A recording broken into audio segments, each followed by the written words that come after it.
12वां प्रकरण में तीसरा सूत्र।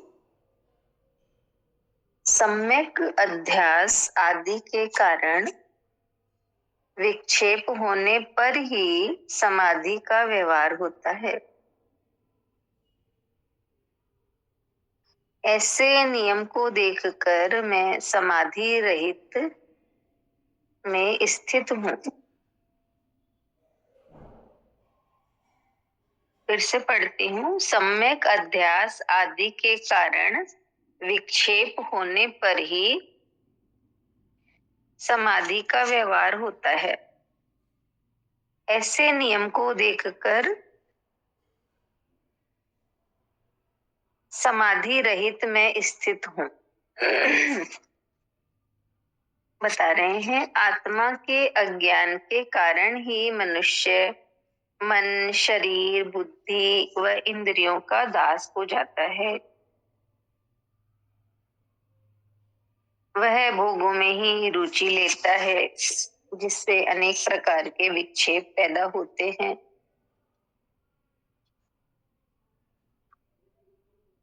ये सारे विक्षेप अध्यास मात्र है, भ्रम मात्र है, अज्ञानवश होते हैं। ये अंधकारवत है।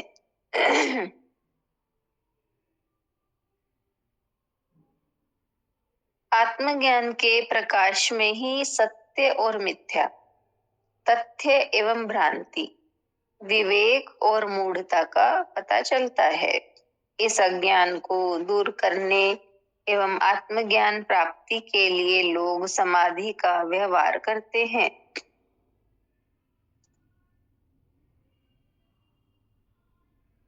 आत्मा का ज्ञान समाधि अवस्था में ही होता है, किंतु जनक आत्मज्ञान को उपलब्ध हो गए, इसलिए वे इन सबको साक्षी भाव से देख रहे हैं। वे अब समाधि रहित होकर आत्मा में ही स्थित हो गए हैं। अब उन्हें समाधि की भी आवश्यकता नहीं है। साध्य प्राप्त होने पर साधन अपने आप छूट जाते हैं। इसलिए वे कहते हैं कि अज्ञान के कारण ही विक्षेप होते हैं, जिससे समाधि का व्यवहार किया जाता है। किंतु मैं आत्मस्वरूप हूँ, इसलिए समाधि रहित होकर इस नियम को देख मात्र रहा हूँ।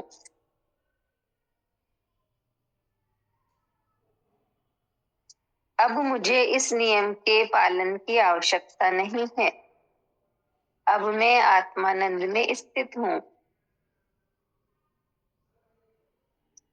इसका सार इतना ही है कि आत्मज्ञान बोध से हो सकता है। जिसमें बोध नहीं है उसी को ध्यान, धारणा, समाधि आदि का व्यवहार करना पड़ता है। अन्यथा ये आवश्यक नहीं है। आत्मज्ञान के लिए ऐसी कोई शर्त नहीं है कि ये समाधि के बिना होगा ही नहीं। अहिंसा, सत्य, दया, करुणा आदि के बिना होगा ही नहीं। आत्मा तो सदा उपलब्ध ही है, जागकर देखना मात्र है। दृष्टि पर्याप्त है, क्रिया आवश्यक नहीं है।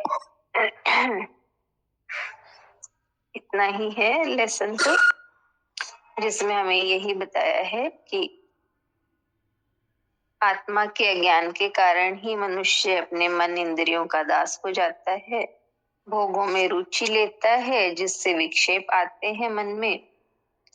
और ये सारे विक्षेप कहा अज्ञानवश होते हैं, देह भाव में होते हैं।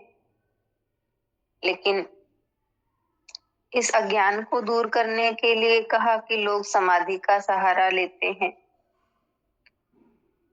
समाधि का व्यवहार करते हैं। लेकिन राजा जनक को आत्मज्ञान हो गया, तो फिर वो बताते हैं कि वो सब कुछ को साक्षी भाव से देखते हैं और अब उन्हें समाधि की आवश्यकता नहीं रही। जैसे कहा ना कि साध्य मिलने पर साधनों की आवश्यकता नहीं रहती। तो उन्हें आत्मज्ञान हो गया तो फिर अब समाधि की जरूरत नहीं है। जिन्हें आत्मज्ञान नहीं होता, बोध नहीं होता, वो ही इसे समाधि का व्यवहार करते हैं या जब तक जो भी है वो सब करते हैं। लेकिन जिन्हें आत्मज्ञान हो जाता है उन्हें वो समाधि रहित होकर केवल दृष्टा भाव में रहते